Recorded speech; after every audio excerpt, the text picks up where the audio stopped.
why do we even use lists within a system, a data management system like MX Deposit?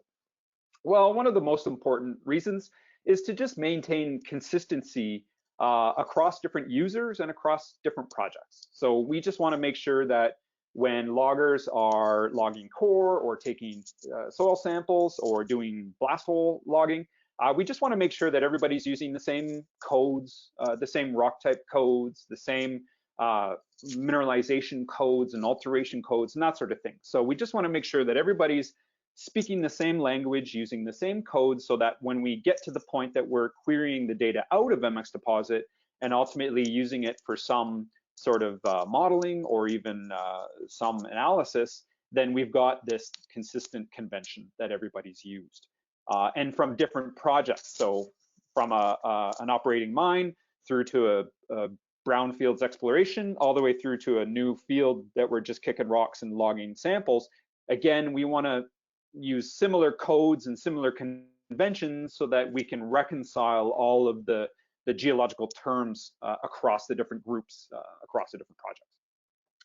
For the end user, so for the loggers, it's also a way to kind of streamline their data entry workflow. So instead of somebody having to take long notes or long descriptions about something, we can kind of drive the user through a logging flow by giving them a series of pick lists. And I'm going to show you how we can kind of take that a little bit further and really drive the user in terms of giving them kind of context from one list to the other and filtering things back and forth.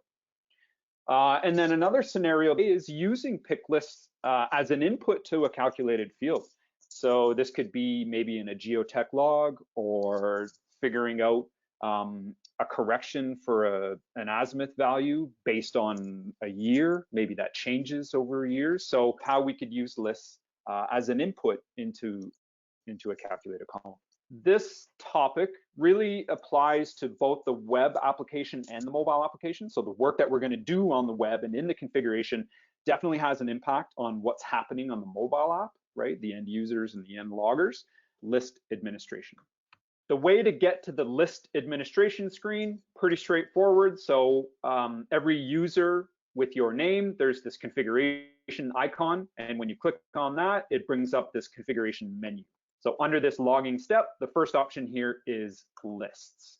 So this area is dedicated to lists, and everything that you're ever going to do about these lists all happens within this area. It's just a pool of all the pick lists and all the lists used throughout the application.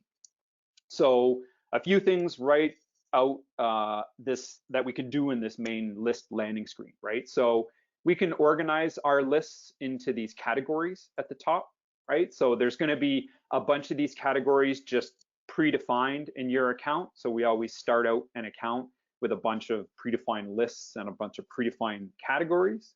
But you can create your own category just using this new category option here as well. And you can actually rearrange these lists into different categories if you want to as well. So some of the other things that we can do here quickly, so we can make use of the search bar if we wanted to see all the lists that just have the word rock in them, for example. I can do that. We've got some visual preferences here as well, where currently the default view shows me the list name and then the list description. I could flip this over to get an idea of what the list values are currently, right? So this flipping this icon on the right side here just shows me actually the codes that are in this list. So can make use of that. And then we've got a series of quick filters here as well, where we can designate, what are the MX lists, which are the ones that are served out to the users, or the my lists, which are the ones that you've created or that somebody's created within your account. The incomplete just means it's a list that you started but you haven't quite published it yet. And then the in use flag, this actually tells us where these lists are being referenced. So actually this green check mark gets flagged on the list when it gets added to a table or to a header. And so I can actually roll my mouse over that and see exactly what header or what table that list is included in. Some of the other options here, so if you right click on a list is where you would get the delete option. So if you've just got a list and you say, you know what, we're not using this anymore, I want to clean it out, then you can right click delete. But in the case that a list is being used in a table or in a header, that delete option is not available. So this is just a way of enforcing referential integrity within the application. So at this point, if you want to edit an existing list, you can just click into any one of these, but I'm going to bring us down the creation of a new list. Okay, so to do that, I would click on the new list button, and it's going to bring us to this name your list screen. So this is where we can just create a new list. We can choose what category that we want this list to be in. So I'll keep it in my new one. We can provide a list description. This is just going to help you to know at a quick glance what this list is for. And if there was a list that we already had in the system that we wanted to effectively clone, then we could do that here. We could use this create list from and say we wanted to start it with an existing rock type list and then append from there, that you could do that here. But for now, I'm just going to start with a blank slate. So we come into this main list screen, and so a few things going on here. Every list consists of a value and a description. So the value is effectively that code, right? So this is that unique value that has to be from row to row, and this is the value that the end user in the data entry screen is going to be kind of looking and working with. So we can add, add values. We can add descriptions here. I'm just typing them into the screen here. As I click onto a new row, I can, keep adding here. So the other thing that we can do here as well is we can add additional columns if we wanted to. So we always start with a value and a description. We could add additional details, maybe like a date representing, when something became applicable, or maybe another thing we could do is provide additional description fields if we wanted to.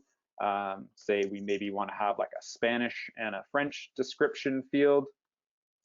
So we could add those as well, and start adding. Okay, so this is where we just start to build up this list and build up our codes, build up our description, build up any of the additional metadata that we want to capture here. We can designate colors to these as well. So we can either just pick from an existing kind of palette here. If we have the hex or the RGB, we can just input them here. And otherwise, if you had kind of a corporate color palette that you guys work within, then we also provide this custom colors area where you can add the hex, and then we can add it to this custom colors area, so that now going forward we can kind of pick from this custom color palette. So you can make use of that. And really what the colors do for now is they're used in the strip log. A few other options that we can use here are import export, right? So we can export out this list and choose the date format that we want. So we can click export here, and basically this is going to generate a CSV file. So I'll show you an example here of a rock type CSV where we have value, description, and in this case I've got some additional columns in my rock type all the way to background color. This is an example of a CSV file that I've exported from MX Deposit. And if I wanted to import a list like this, so say I had a rock type list that was this kind of complex and a number of rows, then I could format my lists in this structure. You'll know that it has to follow, this structure and match what's in the application. And the process that we always encourage is to run an export first to give you that file structure that you need to use for import. Okay, so if you wanted to import these lists, you would make use of this CSV structure, including that background color that you can bring in as well, and then you can make use of the import option here, browse to that CSV file. Again, if you're importing dates, you can specify what your date format is. So that's really basically dealing with creating new lists, adding new options, setting the color. I'm going to open up one of my existing rock type lists here. So this is that one that I had actually imported. So a few other options that we have here are the ability to reorder pick list options, right? So I can drag these up and down. I can globally disable options here as well, right? So I can just outright turn options off here, but I'm going to show you that there's another way you can do that as well. So the reason why you might want to do a global disable could be just in a maybe a historical set of codes that you don't want to show up anymore, but we'll keep them in the list because they've been used at some point. I'm going to open up a table and I'm going to add a new column of a list type. Okay, so this is where I'm going to set up a new column, and I chose this list data type, and by choosing that data type, I now have the option to choose what list I want to link it to.